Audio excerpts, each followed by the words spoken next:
One would think that mammograms are covered by insurance.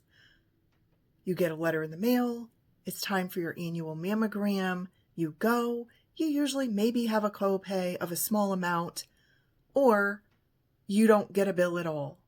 There is a case in New York right now where a woman went for her mammogram and she was billed over $800. An attorney spokesperson was on the news talking about it, saying this isn't right, and they are suing the insurance company.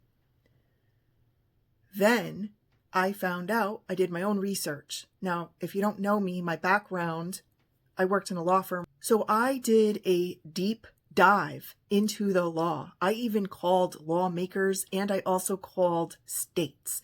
This is what I found out. And this is crucial to know before you go what might happen. If you have private insurance through an employer, despite your state having law that says insurance companies can't charge more than a $20 copay or so forth for the mammogram, if that insurance company is not based out of your state, the law does not apply. The insurance company charges per the plan. For that, you have to go to your employer, and if your employer's plan is self-insured, then the payment is dictated by that. If it's fully insured, then it usually covers.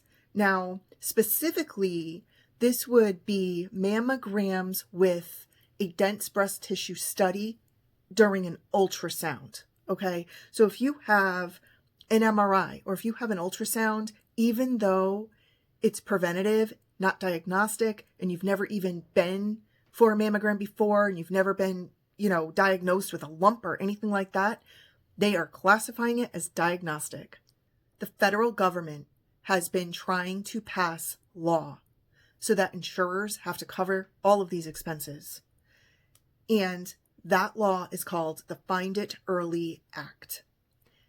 It's in legislation. It's been there since April 2025. It was reviewed in November 2025. Perhaps in 2026, mammograms and any kind of dense breast tissue studies will be covered as preventative and not diagnostic. Thanks for watching. Take care.